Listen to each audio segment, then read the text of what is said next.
জঙ্গিদের প্রতি মোহাম্মদ ইউনূসের এত ভালোবাসা কেন? এই প্রশ্ন যখন বিভিন্ন মাধ্যম থেকে উঠতে শুরু করেছে, ঠিক তখনই এক বিস্ফোরক রিপোর্ট আমাদের সামনে চলে এসেছে।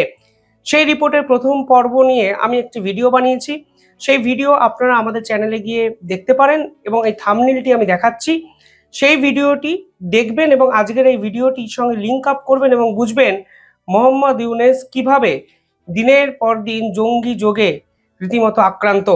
এবং ভারতের পাশাপাশি এবার আমেরিকার গোয়েন্দা সংস্থা পরিষ্কারভাবে বাংলাদেশের এই অন্তর্বর্তীকালীন সরকারের উপদেষ্টা মোহাম্মদ ইউনূসকে নিয়ে বড়সড় প্রশ্নচিহ্ন তুলে দিল। এবং তার যে সংস্থা গ্রামীণ ব্যাংক, সেই গ্রামীণ ব্যাংক সরাসরি আল কায়দার মতো জঙ্গি সংগঠনকে টেরর ফান্ডিং করেছে বলে যে তথ্য সামনে এসছে, তার বিপক্ষে কিন্তু তদন্ত শুরু করে দিয়েছে। এবং আমি বিস্তারিত রিপোর্ট আপনাদের ধারাবাহিকভাবে নিয়ে আসছি আজকে এই ভিডিওর সেকেন্ড পর্ব, যা আপনারা শুনলে নিঃসন্দেহে চমকে যাবেন। গ্রামীণ ব্যাংক একটি সংস্থা, যে সংস্থা ফরমেশন করেছিল এবং যে সংস্থার নাম গ্রামীণ জামিল সোশ্যাল বিজনেস, যা 2007 সালে ফরমেশন করা হয়। সেই সংস্থা কিভাবে টাকা পেত, কিভাবে টাকা ম্যানুপুলেট করত, মার্কেটে খাটাতো, সে বিষয়ে আমি ইতিমধ্যেই আগের পর্বে আলোচনা করেছি।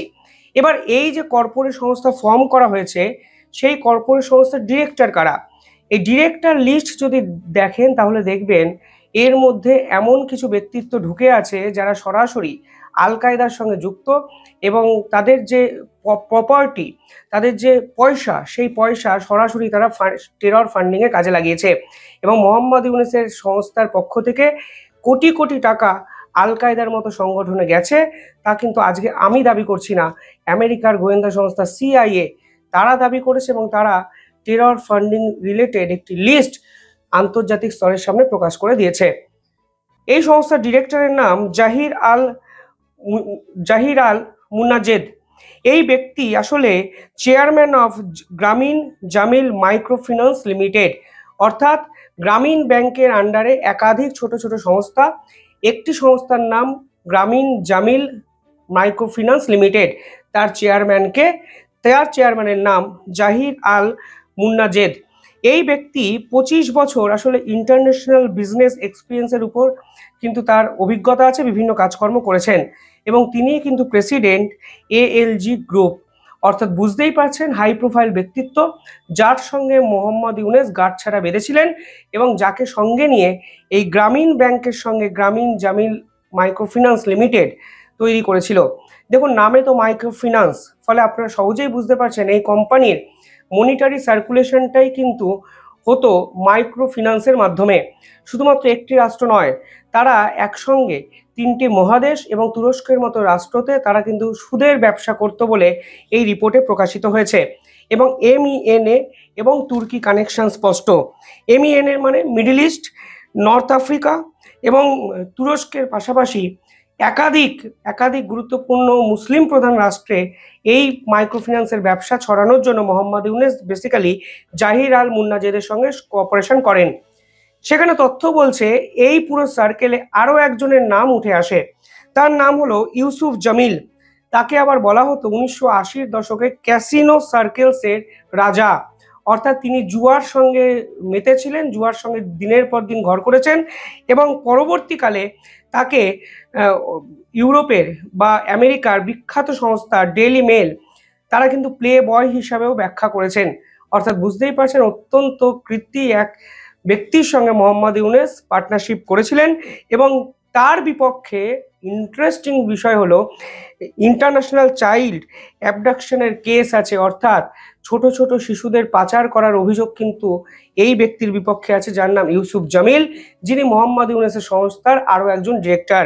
ইন্টারেস্টিং বিষয় হলো আমেরিকার বহু বিতর্কিত কেস, জেফ্রি এপিস্টন কেস, সেই কেসে ডোনাল্ড ট্রাম্পের পাশাপাশি এই ব্যক্তির নামও কিন্তু জড়িয়ে যায়। এবং এই ব্যক্তির বিপক্ষে শুধুমাত্র যৌন নির্যাতন বা যৌন হেনস্থা নয়, শিশু পাচার, মানব পাচার, human trafficking, drug addiction, drug অ্যাবিউজনেস, সমস্ত ধরনের কেস কিন্তু আছে। এবং এই ধরনের ইন্টারন্যাশনাল এক ক্রিমিনালকে মোহাম্মদ ইউনূস গ্রামীণ ব্যাংকের নতুন শাখা, এই যে গ্রামীণ জামিল মাইক্রোফিন্যান্স প্রাইভেট লিমিটেড, তার কিন্তু চেয়ারম্যান এবং ডিরেক্টরের পদে কিন্তু দুজনকে বসিয়ে দিয়েছিলেন।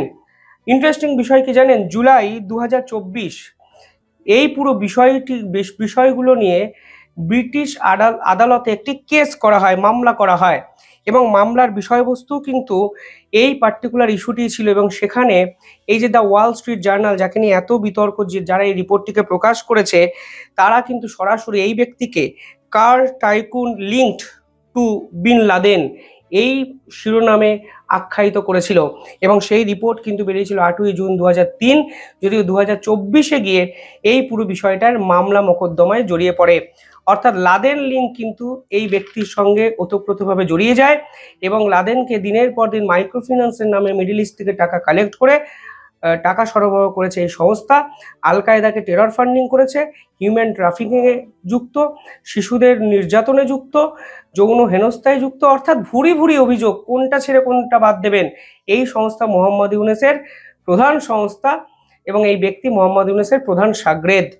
পাশাপাশি অক্টোবর 11, 2006 সেখানে হাইয়েস্ট কোর্ট অফ ব্রিটেন অর্থাৎ ব্রিটেনের আদালত পরিষ্কারভাবে ইনভেস্টিগেশন জার্নালিজমের গুরুত্ব যে এতটা বেশি আছে বর্তমান সময়ে, সে বিষয়ে একটি পাবলিকেশন প্রকাশ করে দ্য ওয়াল স্ট্রিট জার্নালের কিন্তু প্রশংসা করেছিলেন। অর্থাৎ তারা বিভিন্ন ক্ষেত্রে মামলা মোকদ্দমা করে এই ইনভেস্টিগেশন রিপোর্টকে আটকাতে চেয়েছিলেন, কিন্তু বাস্তবের মাটিতে তারা কিন্তু আটকাতে পারেননি। 2005 ফেব্রুয়ারি 3 তারিখ এই পুরো বিষয়ে মামলা হয় এবং 2024 এসে আজকে দেখা যাচ্ছে যে report the Wall Street Journal প্রকাশ করেছিল তা 100% সত্য এবং এর পিছনে গ্রামীণ ব্যাংক অ্যাটাচ হয়ে আছে এবং গ্রামীণ ব্যাংক মাইক্রোফিন্যান্সের নামে কোটি কোটি টাকা তুলে আসলে আল কায়দার মতো জঙ্গি সংগঠনকে দিনের পর দিন ফান্ডিং করেছে। এবার এই রিপোর্টে যদি আরও ডিটেইলিংয়ে যান, যারা আগের পর্ব শোনেননি তারা শুনে নেবেন, এবং আমি আরও একটু কিছু অ্যাড করতে চাইছি এবং আপনারা চাইলে আমি পর্ব 3ও নিয়ে আসবো, তাহলেই বুঝবেন কিভাবে মোহাম্মদ ইউনূসের যে ভালো ভাবমূর্তির আড়ালে আসলে কদর্য এক চেহারা লুকিয়ে আছে। মার্চ 2003 তারা এই রিপোর্ট প্রকাশ করে এবং সেখানে সরাসরি মোহাম্মদ আব্দুল লতিফ জামিল, যিনি কিনা সৌদি আরব বেসড একটি কোম্পানির বোর্ড মেম্বার ছিল, এবং তাকে অভিযুক্ত করে যে আল কায়দার সঙ্গে সরাসরি এই ব্যক্তি জড়িত। এবং ইন্টারেস্টিং বিষয় হলো, আল কায়দার সঙ্গে এক জড়িত ব্যক্তি, তাকে নিয়ে মোহাম্মদ ইউনূস একটি কোম্পানি ফরমেশন করেছিলেন 2007 সালে, যে কোম্পানির নাম উনি দিয়েছিলেন গ্রামীণ ফাউন্ডেশন অ্যান্ড গ্রো ওয়েল লিমিটেডের জয়েন্ট ভেঞ্চার্স গ্রামীণ জামিল সোশ্যাল বিজনেস। 2003 সালে এই কোম্পানির পথ চলা শুরু, এরকমই মত লিঙ্কডইনের, কিন্তু 2007 সালে এই কোম্পানির প্রথম ইনকর্পোরেশন হয়। এই কোম্পানির মিশন কি ছিল জানেন? মিডল ইস্ট থেকে এবং আরব ওয়ার্ল্ড থেকে যত পভার্টি আছে অর্থাৎ দারিদ্রতা আছে, তারা এটাকে দূর করবে। এবার দারিদ্রতা দূর করতে গিয়ে তারা কোটি কোটি টাকা এই সকল জায়গা থেকে তোলে এবং সেই টাকা কিন্তু টেরর ফান্ডিংয়ে কাজে লাগায়। পরবর্তীকালে এই কোম্পানি একাধিক গুরুত্বপূর্ণ ইনস্টিটিউশনের সঙ্গে পার্টনারশিপ করতে শুরু করে এবং বিভিন্ন ক্ষেত্রে দেখা যায় এই কোম্পানি টেকনিক্যাল এবং ফিনান্সিয়াল সাপোর্ট মিডল ইস্টের একাধিক কোম্পানিকে দেয়। পরবর্তীকালে এই company middle east, north Africa, তুরস্ক বিভিন্ন জায়গায় কিন্তু মানব কল্যাণে কাজ করে। আসলে সুদে টাকা খাটানোর বিজনেস কিন্তু সে সময় থেকে শুরু করেন মোহাম্মদ ইউনূস। ডিসেম্বর 2013 তথ্য বলছে প্রায় মার্কেট থেকে $65 মিলিয়ন এই কোম্পানি তোলে এবং আরও ইম্পর্টেন্ট বিষয় হলো এই কোম্পানির ক্লায়েন্ট সংখ্যা কিন্তু ছাড়িয়ে যায় 22 লক্ষতে এবং এই কোম্পানির হেড অফিস হয় সাইপ্রাস এবং অফিসিয়াল অ্যাড্রেস সাইপ্রাস এবং হেড অফিস হয় দুবাই। একের পর এক ইন্টারন্যাশনাল ইনভেস্টিগেশনের সামনে পড়ে এই কোম্পানি এবং তার মূল ভিত্তি ছিল এই কোম্পানির সঙ্গে স্প্যানিং টেরর লিঙ্কড ফিনান্স খুঁজে পাওয়া যায়। কন্ট্রোভার্সিয়াল একাধিক সংস্থার সঙ্গে পার্টনারশিপ এই কোম্পানি করে এবং এই কোম্পানি সরাসরি এক্সট্রিমিস্টদের সমর্থন করে একাধিক ফান্ডিং করেছে বলে আজকে গোয়েন্দা দপ্তর কিন্তু পরিষ্কার বলে দিচ্ছেন। অর্থাৎ বড় ফাঁসান ফেসে গেছেন মোহাম্মদ ইউনূস এবং মোহাম্মদ ইউনূসের বিপক্ষে যে তথ্য বর্তমানে মার্কিন গোয়েন্দাদের কাছে আছে তাতে একটা জিনিস পরিষ্কার, পান থেকে চুন খসলেই মোহাম্মদ ইউনূসকে জাহান্নামে পাঠিয়ে দিতে পারে ডোনাল্ড ট্রাম্পের প্রশাসন। ফলে ব্ল্যাকমেল হচ্ছেন নাকি মোহাম্মদ ইউনূস, সেটাই কিন্তু একটা বড় প্রশ্ন। এই যে বিদেশি শক্তির হাতে বন্দর দেওয়া, আমেরিকা যা বলছে সেটাই শোনা, আমেরিকা সেনাবাহিনী চট্টগ্রামে ঘাঁটি তৈরি করার একটা কারণ।